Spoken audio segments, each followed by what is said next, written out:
നമസ്കാരം.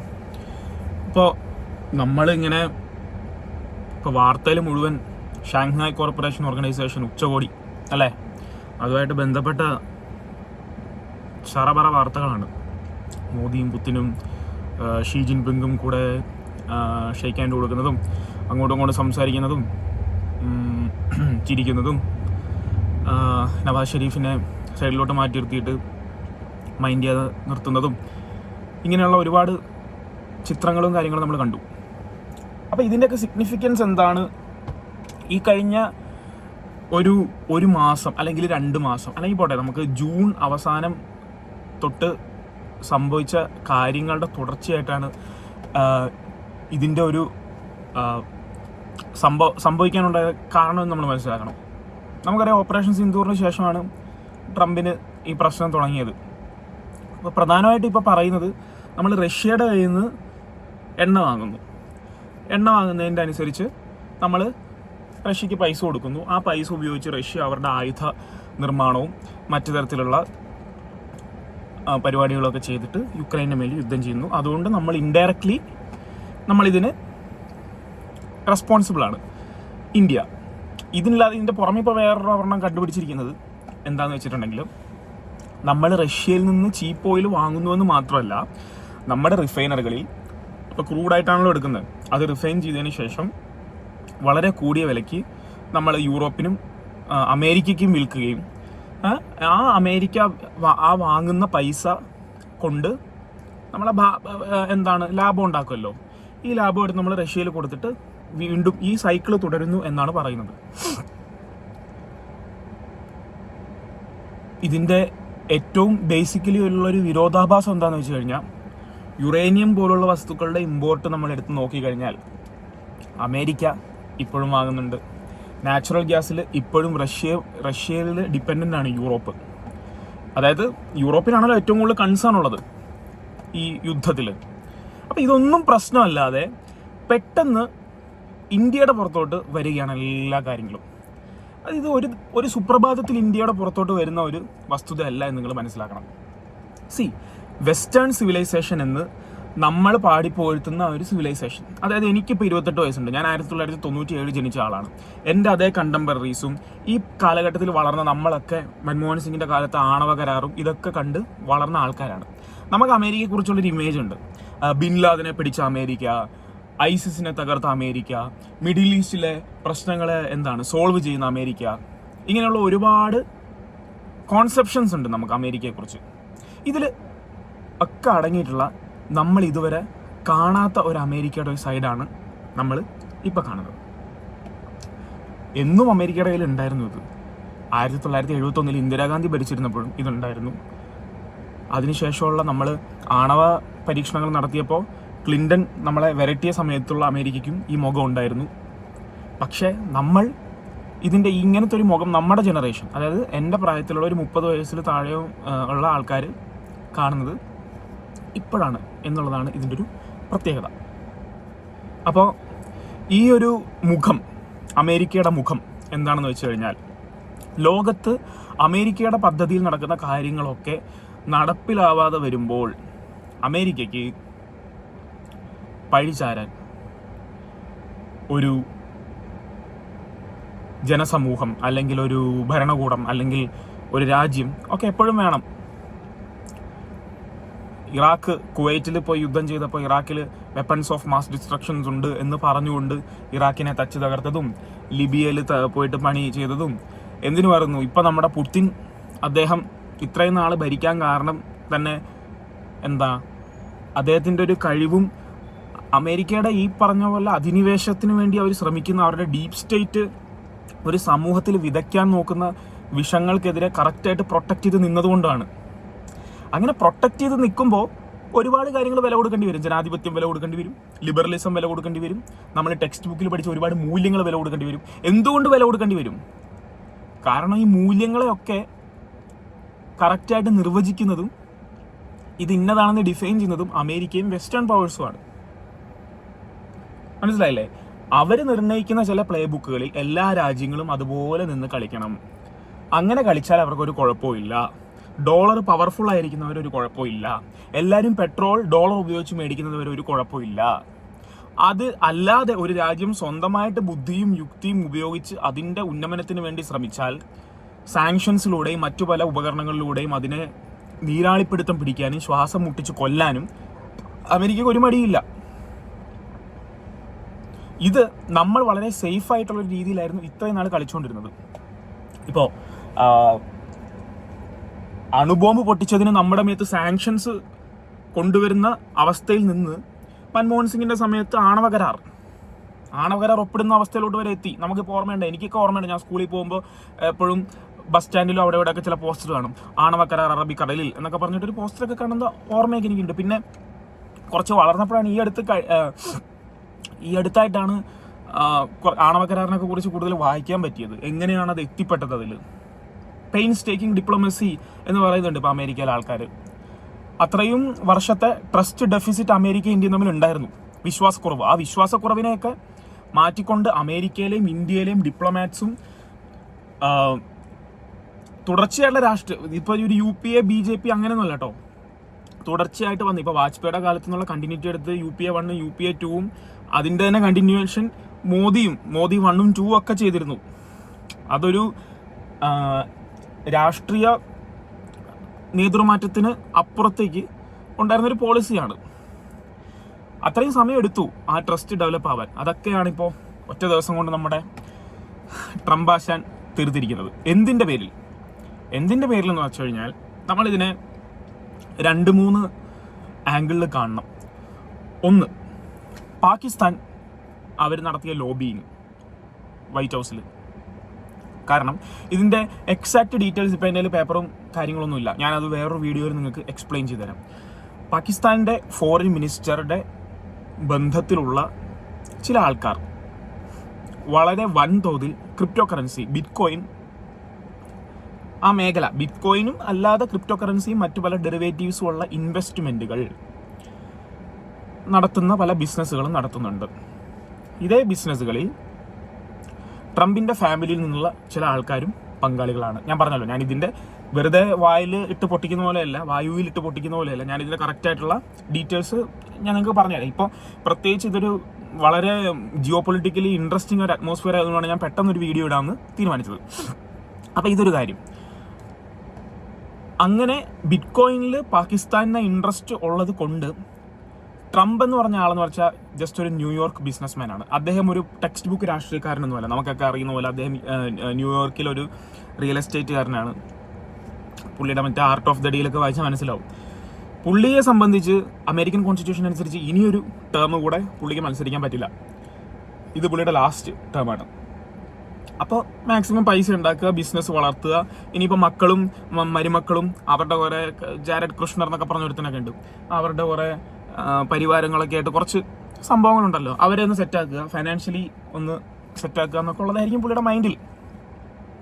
നമ്മളീ ഒരുപാട് കുടുംബങ്ങളും പൊളിറ്റിക്കൽ ഇൻട്രസ്റ്റും ഉള്ള ആൾക്കാരൊക്കെ പൊളിറ്റിക്സ് വരുമ്പോൾ പ്രശ്നങ്ങൾ ഇതാണ്, എനിക്ക് ശേഷം എന്തെന്നുള്ളത് ഇങ്ങനെ ചിന്തിക്കപ്പെടും. അപ്പോൾ ട്രംപ് അങ്ങനെ നോക്കുമ്പോൾ പാകിസ്ഥാനിലെ ഈ ബിസിനസ്സുമായിട്ട് കൈകോർക്കുന്നത് വളരെ നല്ലതാണ്. ആ രീതിയിൽ പാകിസ്ഥാന് വാഷിങ്ടണിൽ നല്ലോണം ഇൻഫ്ലുവൻസ് ചെയ്യാൻ പറ്റിയിട്ടുണ്ട്.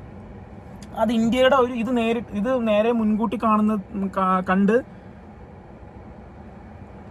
സോൾവ് ചെയ്യാൻ പറ്റാത്തത് ഇന്ത്യയുടെ വിദേശ നയത്തിലുള്ള ഒരു പ്രശ്നം തന്നെയാണ്. പക്ഷെ അത് പ്രശ്നം നമുക്ക് പറയാൻ പറ്റില്ല, കാരണം ഇവർക്ക് എല്ലാവർക്കും ഇത് അറിയാം. ചില കാര്യങ്ങൾ സോൾവ് ചെയ്യാൻ പറ്റില്ല. പ്രത്യേകിച്ച് ട്രംപിനെ പോലെയുള്ള ആൾക്കാർ ഭരണത്തിലിരിക്കുമ്പോൾ അൺപ്രഡിക്റ്റബിലിറ്റിയാണ്. നമ്മളിപ്പോൾ ഒരുത്തനുമായിട്ട് ബിസിനസ്സിൽ ഏർപ്പെടുന്നത്, അയാൾ നാളെ എന്ത് ചെയ്യുന്നത് ഉറപ്പില്ലെങ്കിൽ നമുക്ക് എങ്ങനെ ബിസിനസ് ചെയ്യാൻ പറ്റുക? അങ്ങനത്തെ ഒരു കാറ്റഗറി ആണെങ്കിൽ എന്ത് പറ്റും? കാരണം നമുക്കെല്ലാം കോൺട്രാക്റ്റിൽ എഴുതിയും എല്ലാം ഓൺ റൈറ്റിങ്ങിലും നമുക്ക് പോകാൻ പറ്റില്ല. ഒരു വിശ്വാസത്തിൻ്റെ പുറത്തുകൂടെയാണല്ലോ പല കാര്യങ്ങളും ഇവിടെ സഞ്ചരിക്കുന്നത്.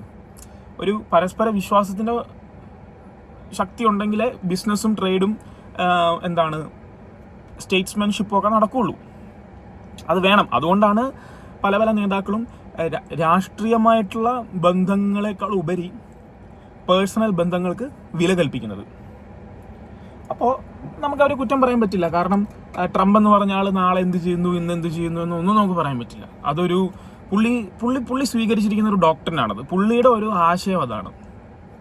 അതായത് സർപ്രൈസ് കൊണ്ടും ഇതുപോലുള്ള പെട്ടെന്നുള്ള അങ്ങോട്ടും ഇങ്ങോട്ടുമുള്ള തിരിയലും മറിയലും കൊണ്ടും മറ്റുള്ള കൗണ്ടർ പാർട്സ് എതിരാളികൾ എന്ന് പോലും പറയാൻ പറ്റില്ല. കാരണം ഇന്ത്യ ഒരിക്കലും എതിരാളിയായിരുന്നില്ല ട്രംപ് അഡ്മിനിസ്ട്രേഷൻ്റെ.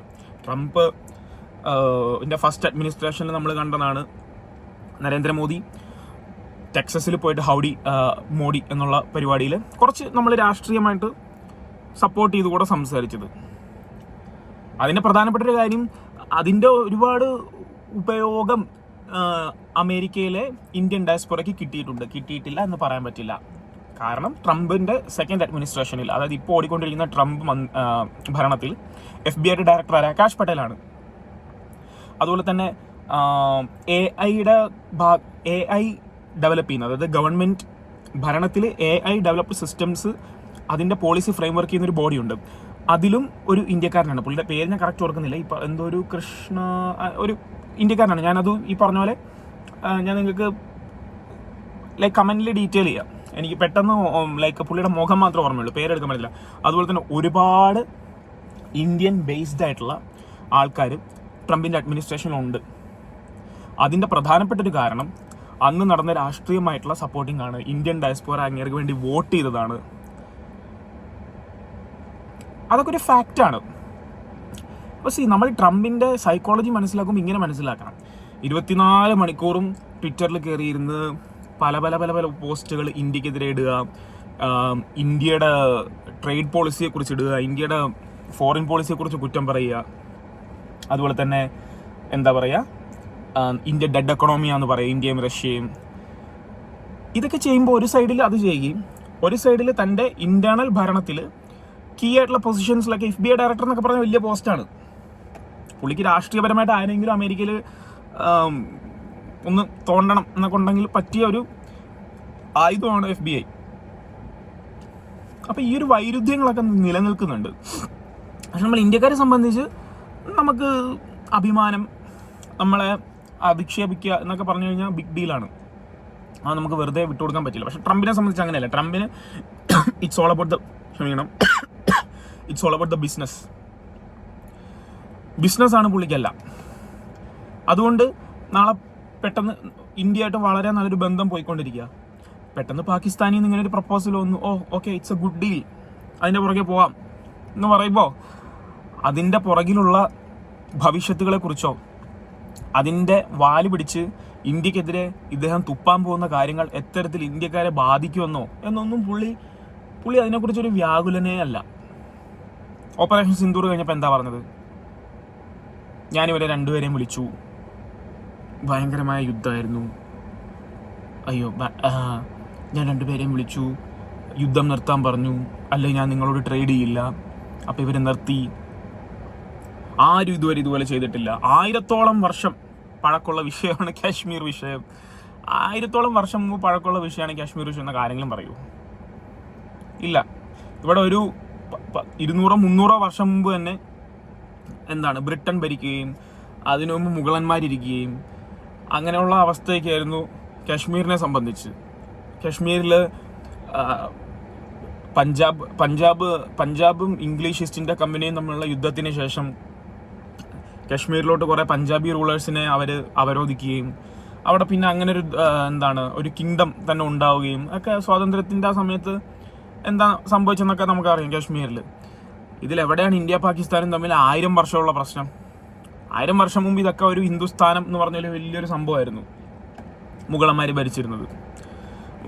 മുഗളന്മാർ ബാക്കിയുള്ള എല്ലാ ആൾക്കാരും ഭരിച്ചിരുന്ന ഒരു ഏരിയ ആയിരുന്നു. ബ്രിട്ടീഷും മൗര്യന്മാരും ഗുപ്തന്മാരും എല്ലാം. അപ്പോൾ ഇതിനെക്കുറിച്ചൊന്നും ധാരണയില്ലാതെ പുള്ളി അങ്ങ് തട്ടിവിടുക. അന്താരാഷ്ട്ര പൊളിറ്റിക്സിൽ നിങ്ങൾ ക്രോസ് ചെയ്യാൻ പാടില്ലാത്ത ചില രേഖകളുണ്ട്. ഇന്ത്യയെ സംബന്ധിച്ച് അങ്ങനെ ഒരു രേഖയാണ് കശ്മീർ വിഷയത്തിൽ പാകിസ്ഥാനെയും ഇന്ത്യയും ഒരേ ലെവലിൽ കൊണ്ടുവന്ന് സംസാരിപ്പിക്കാതിരിക്കുക എന്നുള്ളത്. അതിനാണ് hyphenating India and Pakistan in an international stage എന്ന് നമ്മൾ ജിയോ പൊളിറ്റിക്സിൽ പറയും. ഈ ഹൈഫനേഷൻ എന്ന് പറഞ്ഞാൽ ഉദ്ദേശിക്കുന്നത് ഇതാണ്. ഈ ഒരു ഹൈഫനേഷൻ ഇന്ത്യ ഒരു കാലത്തും അംഗീകരിക്കില്ല. ഇന്ത്യയുടെ ഒരു പ്രധാനമന്ത്രിയെ ചെയ്യാൻ പോകുന്നില്ല. ഏതെങ്കിലും ഒരു പ്രധാനമന്ത്രി അങ്ങനെ ചെയ്താൽ അയാൾക്ക് പിന്നെ ഇന്ത്യൻ രാഷ്ട്രീയത്തിൽ സർവൈവൽ വളരെ ബുദ്ധിമുട്ടാണ്. അയാൾ രഹസ്യമായിട്ട് ചെയ്യുമായിരിക്കും, ഇപ്പോൾ നമ്മുടെ ദേശായിയൊക്കെ ചെയ്ത പോലെ. പക്ഷേ പരസ്യമായിട്ട് ഒരിക്കലും അങ്ങനെ ചെയ്യാൻ പറ്റില്ല ഒരു ഇന്ത്യൻ രാഷ്ട്രീയക്കാരന്. അപ്പോൾ മോദിയുടെ മുമ്പിലോട്ട് ട്രംപ് ഒരു അവസ്ഥ വെക്കുകയാണ്, നിങ്ങളും പാകിസ്ഥാനും സൈഡിലിരിക്കുക, ഞാൻ നടുക്കിയിരിക്കാം, എന്നിട്ട് ഈ 1000 വർഷത്തെ പ്രശ്നം ഞാൻ സോൾവ് ചെയ്യാം എന്ന് പറഞ്ഞു കഴിഞ്ഞാൽ ട്രംപിന്റെ വിചാരം ഒരു രാഷ്ട്രത്തിനെയോ അല്ലെങ്കിൽ ഇത്രയും 1.5 ബില്യൺ ആൾക്കാരടങ്ങുന്ന ഒരു ഭൂപ്രദേശത്തിനെ അവരുടെ കളക്റ്റീവായിട്ടുള്ള മെമ്മറിയൊക്കെ ഒറ്റ ദിവസത്തെ ഒരു ഡീൽ കൊണ്ട് ഇങ്ങനെ സംസാരിച്ച് മാറ്റാവുന്നതാണ്. മോഡിക്കൊന്നും പറയാൻ പറ്റില്ല. ഇതിനെങ്ങനെ സംസാരിക്കാൻ പറ്റും? ഇതിനോട് എങ്ങനെ നമുക്ക് ഒരു റെസ്പോൺസ് കൊടുക്കാൻ പറ്റും? നമുക്കൊരിക്കലും റെസ്പോൺസ് കൊടുക്കാൻ പറ്റില്ല ഇതിനോടൊന്നും. മനസ്സിലായില്ലേ? ഇതൊക്കെ അദ്ദേഹത്തിന്റെ ഒരു വ്യാമോഹങ്ങളാണ്. അദ്ദേഹത്തിന് ഒരു ദിവസം തോന്നുന്ന ഒരു അദ്ദേഹത്തിന് കുറെ ഉപദേശകരുണ്ട്. ഇപ്പം പ്രധാനമായിട്ട് ഇന്ത്യക്ക് പണി വയ്ക്കുന്ന മെയിൻ 2 ആൾക്കാർ, ഒന്ന് ഹൊവാർഡ് ലുട്നിക്കും ഒന്ന് പീറ്റർ നവാറോയാണ്. പീറ്റർ നവാറോ നിങ്ങൾ കഴിഞ്ഞ ദിവസം കണ്ടിട്ടുണ്ടാവും, പറഞ്ഞത് എന്താണ്? സമാധാനത്തിന്റെ പാത, യുക്രൈനിലെ സമാധാനത്തിന്റെ പാത ഡൽഹിയിലൂടെയാണ് സഞ്ചരിക്കുന്നത് എന്ന് പറഞ്ഞ ഒരാളാണ് പീറ്റർ നവാറോ. ഇദ്ദേഹം ഹാർവാർഡിൽ നിന്ന് എക്കണോമിക്സ് ഒക്കെ പഠിച്ചിറങ്ങിയതാണ്. പക്ഷേ പല ബേസിക് കാര്യങ്ങളും അറിയില്ല. കാരണം ഇന്നിപ്പോ 1 സെപ്റ്റംബർ ആണ്. പുള്ളി ഇന്നലെ ഫോക്സ് ന്യൂസിലിരുന്നൊരു കാര്യം പറഞ്ഞിട്ടുള്ളത്, ഇന്ത്യയിലെ ജനങ്ങൾ അറിയണം, ഇന്ത്യയിലെ പെട്രോളിയം റിഫൈനറിക്കാർ റഷ്യയിൽ നിന്ന് ക്രൂഡ് എണ്ണ വാങ്ങിച്ച് അത് റിഫൈൻ ചെയ്ത് വലിയ ലാഭത്തിൽ അന്താരാഷ്ട്ര മാർക്കറ്റിൽ വിൽക്കുന്നത് ഇന്ത്യയിലെ ജനങ്ങൾക്കല്ല ഗുണം, ബ്രാഹ്മണർക്കാണ് ഗുണമെന്ന്. എങ്ങനെ ഇരിക്കുന്നു? ട്രേഡ് അഡ്വൈസറാണ് അമേരിക്കയുടെ. വേറൊരു രാജ്യത്തെ കാസ്റ്റ് വിഷയത്തിനെ കുറിച്ച് ഓപ്പൺലി വന്നിരുന്ന് സംസാരിക്കുകയാണ്, അതിൻ്റെ ഇംപ്ലിക്കേഷൻ അറിയാതെ. അതും ബ്രാഹ്മണർക്കാണ് ഗുണമെന്ന്. അദാനി ബ്രാഹ്മണനല്ല, ജാതി പറയല്ലോ കേട്ടോ, അദാനി ബ്രാഹ്മണനല്ല, അദാനി ജൈനാണ്, അദാനി ഹിന്ദു പോലും അല്ല, അദാനി ഒരു ജൈനമത വിശ്വാസക്കാരനാണ്. അംബാനിയാണ് ബനിയാണ്. മോദിയെ പോലെ ഏതോ ഒരു കാസ്റ്റാണത്. ഏതോ ഒരു കാസ്റ്റ് എന്നല്ല, വളരെ പ്രമുഖമായ കാസ്റ്റാണ് ബനിയ എന്ന് പറഞ്ഞാൽ, കച്ചവട കാസ്റ്റാണ്. ഇതിലെവിടെയാണ് ബ്രാഹ്മിൻസ് ഇതിനകത്ത് ലാഭം കൊയ്യുന്ന എവിടെയാണെന്നൊന്നും എനിക്കറിയില്ല. ഞാൻ ബ്രാഹ്മണനൊന്നുമല്ല, ഞാൻ ബ്രാഹ്മണനൊന്നുമല്ല, ഞാൻ ബ്രാഹ്മിൻസിന് വേണ്ടി വാദിക്കുമൊന്നുമല്ല. പക്ഷെ നമുക്ക് ഇന്ത്യയിൽ ആർക്കും അറിയില്ല. ഇന്ത്യയിൽ ബഹുജൻ പൊളിറ്റിക്സ് പറയുന്ന ആൾക്കാർക്ക് പോലും ഇത് ഏത് ബ്രാഹ്മണന്മാരാണ് ഇതിൽ നിന്ന് ലാഭം പറ്റുന്നതെന്ന് അവർക്ക് ആർക്കും അറിയില്ല. ഇയാൾക്ക് ഇതൊക്കെ ആരാണ് പറഞ്ഞു കൊടുക്കുന്നത്? പൊതുമധ്യത്തിൽ വന്നിരുന്ന ഇന്ത്യയെക്കുറിച്ച് ഇങ്ങനെ പറയാൻ ആരാണ് ഇത്? അഡ്വൈസർ ആരാണ്? അമേരിക്കയെ സംബന്ധിച്ച് എല്ലാ ലോകത്തെ, അതായത് ഒരു ഗ്ലോബ് എടുത്തിട്ട് ഇങ്ങനെ തിരിച്ചു കഴിഞ്ഞാൽ അതിനകത്ത് എല്ലാ മേഖലകളെയും കുറിച്ച് ഈ പറഞ്ഞ പോലെ എക്സ്പേർട്സ് ഉണ്ട്. സൗത്ത് ഈസ്റ്റ് ഏഷ്യക്ക് ഒരു എക്സ്പേർട്ട്, സൗത്ത് ഏഷ്യക്ക് ഒരു എക്സ്പേർട്ട്, മിഡിൽ ഈസ്റ്റിന് ഒരു എക്സ്പേർട്ട്, പസഫിക്കിന് ഒരു എക്സ്പേർട്ട്, ഏഷ്യ പസഫിക്കിന് ഒരു എക്സ്പേർട്ട്, ഇങ്ങനെ എക്സ്പേർട്സ് എല്ലാം ഉണ്ട്. ഇതിൽ ഏത് എക്സ്പേർട്ടാണ് ഇന്ത്യയെക്കുറിച്ച് ഇങ്ങനെ ഉപദേശിച്ചു കൊടുക്കുന്നത് ഇയാൾക്ക്? എന്തൊരു മോക്കറിയാണ് ട്രംപ് 2.0 അഡ്മിനിസ്ട്രേഷൻ. ആരാണിത് പറഞ്ഞു കൊടുക്കുന്നത്? എന്തൊരു നാണക്കേടാണ് ഹാർവാർഡിന്. അതായത് ഇതുപോലെ ലോകത്തിനെ കുറിച്ച് വിവരമില്ലാത്ത ഒരാളെ അവിടുന്ന് എക്കണോമിക്സ് ഡിഗ്രിയും കൊടുത്ത് പറഞ്ഞു വിട്ടിരിക്കുന്നു. അയാൾ ഈ ലോകത്തിലെ ഏറ്റവും ശക്തമായ ഡെമോക്രസി, ഏറ്റവും പഴയ ഡെമോക്രസി ആയിട്ടുള്ള അമേരിക്കയെ റെപ്രസെന്റ് ചെയ്ത് ലോക രാജ്യങ്ങളെ കുറിച്ച് ഇങ്ങനെ വന്നിരുന്ന് പുലഭ്യം സംസാരിക്കുന്നു. ഒന്ന് ആലോചിച്ച് നോക്കുക, the sorry state of affairs. എന്തുകൊണ്ട് അമേരിക്ക എല്ലാവരും കളിയാക്കുന്നു? ഇപ്പം നിങ്ങൾ എക്സ് എന്ന് പറഞ്ഞ പ്ലാറ്റ്ഫോം എടുത്ത് പോയെന്ന് തട്ടി നോക്കിയാൽ നമുക്ക് അറിയാൻ പറ്റും. അപ്പോൾ ഈ നവാറ പോലുള്ള ആള് ഒരു സൈഡിൽ, ഇപ്പുറത്ത് ലുട്നിക്കിനെ പോലെ ഹൊവാർഡ് ലുട്നിക് എന്ന് പറഞ്ഞു കഴിഞ്ഞാൽ നിങ്ങൾ ഗൂഗിളിൽ പോയി സെർച്ച് ചെയ്യുക, Howard Lutnick, HOWARD space LUTNICK. ഇദ്ദേഹം നമ്മൾ 9/11 സംഭവിച്ചല്ലോ അമേരിക്കയിൽ, വേൾഡ് ട്രേഡ് സെന്ററിലോട്ട് വിമാനങ്ങൾ ഇടിച്ചു കയറി കുറേ പേര് മരിച്ചല്ലോ. അപ്പോൾ അവിടെ ഉണ്ടായിരുന്ന വലിയൊരു സ്ഥാപനത്തിൻ്റെ, വലിയൊരു വ്യാപാര സ്ഥാപനത്തിൻ്റെ നടത്തിപ്പുകാരൻ, ഉടമ ആയിരുന്നു. അതിൻ്റെ ഭാഗമായിട്ട് ബന്ധപ്പെട്ട് പുള്ളി ഭയങ്കര കരച്ചിലും പിടിച്ചിലുമായിട്ട് പിന്നീട് TV യിൽ വരികയും അവർക്ക് ഒരുപാട് സഹായങ്ങൾ ചെയ്യുകയും, കുറച്ച് കോൺട്രവേഴ്ഷ്യൽ വ്യക്തിത്വമാണ്. അദ്ദേഹത്തിനെ കുറിച്ച് നമുക്ക് പിന്നെ ഒരു വീഡിയോ ചെയ്യാം ഈ കാര്യങ്ങൾ പറഞ്ഞുകൊണ്ടുള്ള. ഇയാളാണ് വേറൊരാൾ ഇന്ത്യയെക്കുറിച്ച് അഡ്വൈസ് ചെയ്യുന്നത്. ഇവരൊക്കെയാണ് ട്രംപിൻ്റെ ഇടവും വലവും ഇരുന്നിട്ട് ട്രംപ് സാർ ഇന്ത്യയുടെ പുറത്ത് നമുക്ക് 1500% ടാരിഫ് ഇടാം, അപ്പോൾ ഇന്ത്യക്കാർ കുനിഞ്ഞു വരും നമ്മുടെ മുമ്പിൽ എന്ന് പറയുന്നത്. ഇതിൻ്റെ ഒരു പ്രശ്നം എന്താണെന്ന് വെച്ച് കഴിഞ്ഞാൽ, ന്യൂയോർക്കിൽ വല്ല പ്രോപ്പർട്ടി മേടിക്കാനോ അല്ലെങ്കിൽ ലോസ് ആഞ്ചലസിൽ ഒരുപാട് വല്ല കസീനോകളോ ക്ലബ്ബുകളോ മേടിക്കാനോ, അല്ലെങ്കിൽ ഫ്ലോറിഡയിൽ വല്ല ക്ലബ്ബുകളോ ഇങ്ങനത്തെ വല്ല പ്രോപ്പർട്ടിയോ മേടിക്കാനായിട്ട് ഈ ലോജിക്ക് വർക്കാവുമായിരിക്കും. അന്താരാഷ്ട്ര പൊളിറ്റിക്സിൽ എസ്പെഷ്യലി ഇന്ത്യ പോലൊരു രാജ്യം 200 വർഷം വെള്ളക്കാരൻ്റെ ബുദ്ധി എന്താണെന്ന് നല്ലോണം കണ്ട രാജ്യത്തിൻ്റെ അടുത്ത് ഇതൊന്നും നടക്കില്ല. നമ്മൾ ഇതിൻ്റെ അപ്പുറം കണ്ടിട്ടുള്ളതാണ്. നമ്മൾ ഡോക്ട്രിൻ ഓഫ് ലാപ്സ് കണ്ടിട്ടുണ്ട്, നമ്മൾ ഡിവൈഡ് ആൻഡ് റൂൾ കണ്ടിട്ടുണ്ട്, നമ്മൾ റൗളറ്റ് ആക്ട് കണ്ടിട്ടുണ്ട്, ഇവരുടെ എല്ലാ ലാൻഡ് റവന്യൂ സിസ്റ്റങ്ങളും നമ്മൾ കണ്ടിട്ടുണ്ട്. വെള്ളക്കാരൻ എങ്ങനെയാണ് വെട്ടിമുറിച്ച് ഭരിക്കുന്നത് നമുക്ക് മുഴുവൻ അറിയാം. അതിൻ്റെ അപ്പുറത്തോട്ടൊരു ഐഡിയ ഒന്നും ഇവർ കൊണ്ടുവരാനില്ലല്ലോ നമ്മുടെ അടുത്ത്. അപ്പം നമ്മളെപ്പോലൊരു രാജ്യത്തിൻ്റെ അടുത്ത് ഇത് കൊണ്ടുവന്ന് നമ്മളെ ബൗ ഡൗൺ ചെയ്യിപ്പിക്കാം. അതായത് ഒരു സ്കൂൾ ലെവൽ ബുള്ളീസ് ഉണ്ടല്ലോ, അവർ ചെയ്യുന്ന രീതിയിലുള്ള പ്രവർത്തികൾ ഒരു 80-70 വയസ്സുള്ള രാഷ്ട്രീയക്കാരിരുന്ന് ചെയ്യുക അമേരിക്കയിൽ. അപ്പം ഇന്ത്യ കുനിഞ്ഞ് അവരുടെ മുമ്പിലോട്ട് ചെല്ലും എന്നാണ് അവരുടെ വിചാരം. അതൊന്നും നടക്കാൻ പോകുന്നില്ല എന്നുള്ളത് പറഞ്ഞു കൊടുക്കാനായിട്ട് ഒരുപാട് പേരുണ്ടെങ്കിലും അതൊന്നും ട്രംപിൻ്റെയോ അമേരിക്കൻ അഡ്മിനിസ്ട്രേഷൻ്റെയോ തലയിൽ കയറാൻ പോകുന്നില്ല എന്നുള്ളതാണ് സങ്കടകരമായ കാര്യം. ഇതിൻ്റെ ഭാഗമായിട്ട് എന്ത് സംഭവിച്ചു? ശരി, ഇന്ത്യയെ കുറച്ചുകൂടെ ചൊറിയാം. ഓപ്പറേഷൻ സിന്ദൂറിൽ ഇങ്ങനെ ഞാനാണ് ചെയ്തത്, ഞാനാണ് ഇവരെ ഒന്നിച്ചു കൊണ്ടുവന്നത്, ഞാനാണ് സംസാരിച്ചു തീർത്തത് എന്ന് പിന്നെയും പറയുക, ലോകത്തിൻ്റെ മുമ്പിൽ പിന്നെയും നാണം കെടുക.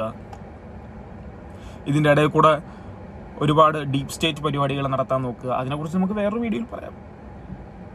അത് വേറെ, അത് പിന്നെ ട്രംപൊന്നും അല്ല, കാലാകാലങ്ങളായിട്ട് അവർ ചെയ്യുന്ന ഒരു പരിപാടിയാണ്. 2 ദിവസം മുമ്പ് ഇന്തോനേഷ്യയിൽ നിന്ന് സംഭവിച്ചു എന്നൊന്ന് പോയി നിങ്ങൾ സെർച്ച് ചെയ്ത് നോക്കൂ. അത് വെറും ഒരു ജനത്തിൻ്റെ റിയാക്ഷൻ ആണോ അല്ലയോ എന്നൊക്കെ നമുക്ക് അപ്പം മനസ്സിലാവും. ആയിക്കോട്ടെ. ഇതിനിടയിൽ അസീം മുനീറിനെ വിളിച്ചുകൊണ്ടുപോയി അമേരിക്കയുടെ മണ്ണിൽ നിന്ന് ഏതോ ലഷ്കർ ഇ തൈബയുടെ ഒക്കെ പരിപാടി നടക്കുന്ന പോലെ കുറേ വചനങ്ങളും ഇതുമൊക്കെ ചൊല്ലി അമേരിക്കയുടെ മണ്ണിൽ നിന്ന് ലോകത്തിനെ മുഴുവൻ ന്യൂക്ലിയർ തെറ്റ് പറയുക. അതൊന്നും വാർ മോങ്കറിങ് അല്ല, അതൊന്നും യുദ്ധതന്ത്രവും കാര്യങ്ങളൊന്നും അല്ല. ക്ഷമിക്കണം, അതൊന്നും മര്യാദയല്ല അന്താരാഷ്ട്ര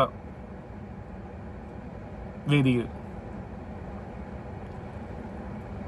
എന്തു പറയാൻ അല്ലേ, എന്തു പറയാൻ. പക്ഷെ ഇതിൻ്റെ നമ്മളുടെ വിഷയത്തിൽ നിന്ന് തന്നെ മാറണ്ട. ഇതിൻ്റെ വാല് പിടിച്ചാണ് ഇപ്പോൾ ഷാങ്ഹായിൽ നടന്നുകൊണ്ടിരിക്കുന്ന കാര്യങ്ങളൊക്കെ. നമ്മൾ കുറേയൊക്കെ ചൈനയെ മനസ്സിലാക്കുന്നതിൽ നമുക്ക് തെറ്റ് സംഭവിച്ചു എന്ന് വേണം നമുക്ക് പറയാൻ. ഒരു ചൈനയുടെ ഒരു പെർസ്പെക്റ്റീവ് നിന്ന് നമുക്ക് ഇതിനെ നോക്കാം. ഇന്ത്യ എന്ന രാജ്യം ഇപ്പോൾ ചൈനയുടെ അടുത്തോട്ട് വരുന്നു. 2020 ഗാൽവാൻ വാലിയിൽ ക്ലാഷ് നടന്നു. അതിനു മുമ്പ് വലിയ പ്രശ്നങ്ങളൊന്നും ഉണ്ടായിരുന്നില്ല. അതിനുശേഷം ടിക്ടോക്ക് നിരോധിക്കുന്നു, ചൈനീസ് ഉൽപ്പന്നങ്ങളെക്കുറിച്ച് കുറ്റം പറയുന്നു. ചൈനയെ പൊതുവെ നമ്മൾ ചൈനയെക്കുറിച്ച് സംസാരിക്കുമ്പോൾ എങ്ങനെയാണ്, നമ്മളെന്നല്ല, അത് അമേരിക്കക്കാരാണ് തുടങ്ങിയത്. എപ്പോഴും ഒരു ബാഡ് ലൈറ്റിൽ സംസാരിക്കുക. ഞാൻ ഒരുപാട് സംസാരിച്ചിട്ടുണ്ട്, ഞാൻ ഇല്ലാന്നൊന്നും പറയുന്നില്ല. ആ സമയത്തൊക്കെ ഒരുപാട് ചെറിയ പ്രായത്തിൽ അങ്ങനെ ഒരുപാട് ട്രോൾ ചെയ്തിട്ടുണ്ട്. ഷീ ജിൻപിങ്ങിനെ മറ്റേ വിന്നി ദ പൂവിൻ്റെ ബൊമ്മയുടെ പുറത്ത് പുള്ളിയുടെ മുഖം ഒട്ടിച്ചിട്ടൊക്കെ ചെയ്തിട്ടുണ്ട്. അത് സ്വാഭാവികമായിട്ടും നമ്മുടെ പട്ടാളക്കാർക്കെതിരെ അങ്ങനെ ഒരു ആക്രമണം വരുമ്പോൾ നമുക്ക് അതൊരു റിയാക്ഷൻ വരുമല്ലോ. പക്ഷെ ചൈനയുടെ പെർസ്പെക്റ്റീവ് നോക്കുമ്പോൾ ഇത്രയും ചെയ്ത ആൾക്കാർ ഇപ്പോൾ നമ്മുടെ അടുത്തോട്ട് വരുവാണ്. എന്തുകൊണ്ട്? ട്രംപ് ഒരു 3-4 മാസമായിട്ട് ഈ ആൾക്കാരെ 2-3 മാസമായിട്ട് നിരന്തരം ഇങ്ങനെ ടോർച്ചർ ചെയ്യുകയാണ്. ഓരോ കാര്യങ്ങൾ പറഞ്ഞും ചെയ്തും പാകിസ്ഥാനെ സപ്പോർട്ട് ചെയ്തും പാകിസ്ഥാൻ്റെ എന്തൊക്കെ ചെയ്തു ഞാൻ പറയാത്ത കാര്യങ്ങൾ ഇപ്പോൾ ഇതുണ്ട്. ബലൂചിസ്ഥാൻ ലിബറേഷൻ ആർമിയെ ടെററിസ്റ്റ് ആർമി എന്ന് വിളിച്ചു. അതുപോലെ തന്നെ ഈ പറഞ്ഞ പോലെ അവർക്ക് നിരന്തരം സപ്പോർട്ട് കൊടുക്കുക, അസീം മുനീറിന് സപ്പോർട്ട് കൊടുക്കുക. ജനറൽ കുറില്ല എന്ന് പറഞ്ഞാൽ സെൻട്രൽ കമാൻഡ്, അമേരിക്കൻ ഡിഫൻസിൻ്റെ സെൻട്രൽ കമാൻഡ് ഡീൽ ചെയ്യുന്ന ജനറൽ കുറില്ല പാകിസ്ഥാനെ കുറിച്ച് പുകഴ്ത്തിപ്പാടുക. ഇതൊക്കെ റിപ്പീറ്റഡ്ലി ചെയ്തുകൊണ്ടിരുന്നിട്ടും ഇന്ത്യ തിരിച്ചൊരുപാട് ഓപ്പൺലി പറയാതെ എന്ത് ചെയ്തു? അമേരിക്കയ്ക്ക് ഏറ്റവും കൂടുതൽ കുത്താൻ പാകത്തിനുള്ള കാര്യം ഇന്ത്യ ചെയ്തു. പതുക്കെ റഷ്യയുടെ ക്യാമ്പിലുണ്ട് നമ്മൾ. റഷ്യയും ചൈനയും കൂടെ ഉള്ള ഒരു വലിയൊരു ബൃഹത് ക്യാമ്പിലോട്ട് പോയി. ചൈനയുടെ സ്വഭാവം വെച്ച് ചൈനയ്ക്ക് ഇത് മൈൻഡ് ചെയ്യാതിരിക്കാം. ഇത് ഇവരൊരു ജസ്റ്റ് റിയാക്ഷന് വേണ്ടി വരുന്നതാണ്. പക്ഷെ അങ്ങനെയല്ല. ചൈന ഇതിൻ്റെ ഗ്രാവിറ്റി മനസ്സിലാക്കി. ചൈന നല്ല വ്യക്തമായിട്ട് വിലയിരുത്തിയിട്ടുണ്ട്. ഇത് വളരെ ടെമ്പററി ആയിട്ടുള്ളൊരു മൂവ് അല്ല മോഡി ചെയ്യുന്നത്, പെർമനൻ്റ് ആയിട്ടുള്ളൊരു മൂവാണ്. മോഡിക്ക് ശേഷവും ഒരുപാട് നാൾ നിലനിൽക്കാൻ പോകുന്ന ഒരു സിസ്റ്റമാണ് അവരവിടെ സിമെൻറ്റ് ചെയ്യുന്നത്. ഇതിൽ നിന്ന് ഒരിക്കലും എനിക്കൊരു താൽക്കാലികമായിട്ടുള്ളൊരു മൂവ്മെൻ്റാണ് ഇത് എന്ന് എനിക്ക് റീഡ് ചെയ്യാൻ പറ്റുന്നില്ല. ഇത് ഒരുപാട് നാൾ നിലനിൽക്കാനുള്ളൊരു സിസ്റ്റത്തിൻ്റെ ബേസിസാണ് ഇവരുണ്ടാക്കുന്നത്. അതുകൊണ്ടാണ് ഇവരുടെ ബോഡി ലാംഗ്വേജിൽ തന്നെ ഇങ്ങനെ ഒരു കമറഡറി, ഒരു ബ്രദർഹുഡും ഒരു ഫ്രറ്റേണിറ്റി ഭാവവും നമുക്ക് മനസ്സിലാവുന്നത്. ഇനി ഇതെങ്ങനെ പാൻ ഔട്ട് ആവും എന്നുള്ളത് ഇതിൻ്റെ പുറമേ വരുന്ന എനർജി, ട്രേഡ്, ഡിഫൻസ് ഡീലുകളെ വെച്ചിട്ടേ നമുക്ക് മനസ്സിലാവുള്ളൂ. കാരണം അതൊക്കെ ഒരുപാട് കോംപ്ലക്സ് ആണ്. കാരണം ഇപ്പോൾ പാകിസ്ഥാൻ്റെ കയ്യിൽ ഒരുപാട് ചൈനീസ് സിസ്റ്റംസ് ഉണ്ട്, ബംഗ്ലാദേശിൻ്റെ കയ്യിലും ഉണ്ടാവും. അതൊക്കെ എങ്ങനെ വരുന്നു, ഡിഫൻസിൽ അതെങ്ങനെ ബാധിക്കുന്നു എന്നുള്ള വേറൊരു വിഷയമാണ്. ഒരു രീതിയിലും നല്ലതാണ്, കാരണം നമ്മൾ ഇൻഡിജിനസ്ലി ഒരുപാട് ഡെവലപ്പ് ചെയ്യാൻ തുടങ്ങും.